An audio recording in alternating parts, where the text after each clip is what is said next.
আসসালামু আলাইকুম, কেমন আছেন সবাই? একটি দুটি করে সবগুলো রোজা আস্তে আস্তে করে পুরো আজ চলে আসলো ২৮ রোজাতে। নিশ্চয়ই এখন সকলের মধ্যে একটা ঈদের আমেজ রয়েছে। এখানে আমি মূলত একটা আমার পুরাতন জামা ছিল, সেই পুরাতন জামাটা দিয়ে আমি এখানে কভারটা বানিয়ে নিলাম। এমনি খালি বক্স দেখতে খারাপ লাগছিল, এটা মূলত একটা আইপিএসের বক্স ছিল, তো এটার উপর কাগজের বক্সের উপর আমি আর কি এটা দিয়ে দিলাম। এখন দেখতে একটু ভালো লাগবে, যেহেতু সামনে ঈদ, এখন একদিন দুদিন পরে ঈদ, এটা ভালোই লাগবে দেখতে ঘরটা। এরপরে যে একটু ঘরটা পরিষ্কার করছিলাম, এখানে দেখলাম জানলাটা অনেক নোংরা হয়ে গেছিলো, তো অনেক দিন এই জানলাটা খোলা হয়নি, মূলত এই জন্য এমনটা হয়েছে। তো এই জানলাটা আমি একটি আটা দিয়ে গুলে তারপরে সেটা দিয়ে পরিষ্কার করছিলাম, খুব ইজিলিভাবে এটা পরিষ্কার হয়ে যাচ্ছিলো। আপনারা এইভাবে ট্রাই করে দেখতে পারেন বেশি ময়লা টয়লা হলে। এরপর আস্তে আস্তে আমি ঘরের অন্যান্য কাজগুলো সেরে নিচ্ছিলাম, কারণ শুধু ঘরটা পরিষ্কার করলে হবে না, এছাড়া খাবার দাবার ম্যানেজ করতে হবে।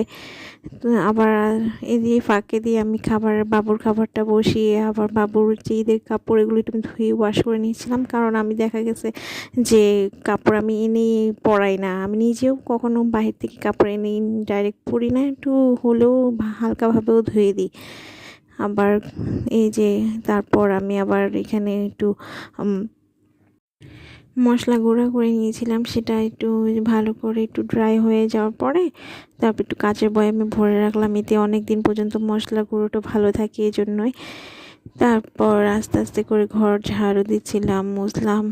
আসলে অনেকে বলে বাসায় নাকি কোনো কাজই থাকে না, বিশেষ করে শহরে যারা থাকে তাদের নাকি কোনো কাজ নেই। আসলে কি তাই? যারা শহরে থাকেন তারা বলবেন আসলে কি আপনাদের বাসায় কাজ নেই?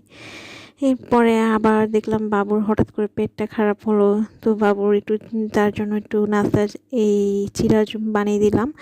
সেটা জাস্ট একটু গুড় আর চিড়াটাকে একটু জাল দিয়ে নিলাম। ফাঁকে দিয়ে আমি একটু ইফতারের জন্য আবার ইফতারি তৈরি করলাম। ফাঁকে ফাঁকে আবার আমি এই বাবুকেও দেখছিলাম। এগুলো আমি মূলত এখন এই যে বক্সে বক্সে করছি, এটা আমার দারোয়ান আঙ্কেলের জন্য। দারোয়ান আঙ্কেলকে বিগত কয়েকদিন ধরে তাকে আমরা আর কি ইফতার আর সেহরিতে খাবার দিচ্ছিলাম, এই জন্যই সামনে হঠাৎ করে ভাবলাম ভিডিও যেহেতু চালু আছে একটু অন করে নিই, স্মৃতি হিসেবে থেকে যাবে। এখন আবার সেই কাপড় চোপড় নিয়ে আসলাম, শুকানো কাপড় চোপড় সব যেগুলো ধুয়ে দিয়েছিলাম সেগুলো সব শুকিয়ে গিয়েছে, কাপড় চোপড়গুলো সব নিয়ে আসছি, সেগুলো ভাঁজ টাজ করে রেখে দিব, কারণ ইফতারের পরে দেখা যায় আর কোনো কাজ করতেই ভালো লাগে না। তো আপনারা কে কী করলেন ঈদে সেগুলো জানাবেন।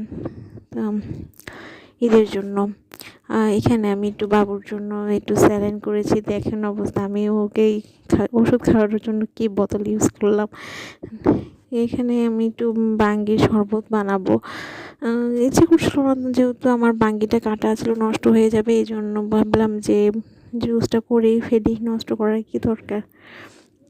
এরপর আমি এখানে ভাবছিলাম যে আর কি করব। আপনারা কে কী করলেন একটু জানাবেন কিন্তু আমাকে ঈদের জন্য। বাঙ্গির জুসটা যাদের পছন্দ না হয় তারা এভাবে ট্রাই করে দেখতে পারেন, অনেক ইয়াম্মি, প্রাণটা জুড়িয়ে যায় একবার এই শরবতটা খেলে। তো চলুন আপনাদেরকে দেখাই জানলাটা কেমন পরিষ্কার হয়েছে, একেবারে ম্যাজিকের মতো। তো সকলে ভালো থাকবেন, সুস্থ থাকবেন, আমার জন্য দোয়া করবেন, আমিও আপনাদের সকলের জন্য দোয়া করছি। সকলকে জানাই ঈদ মোবারক, ঈদ মোবারক, ঈদ মোবারক।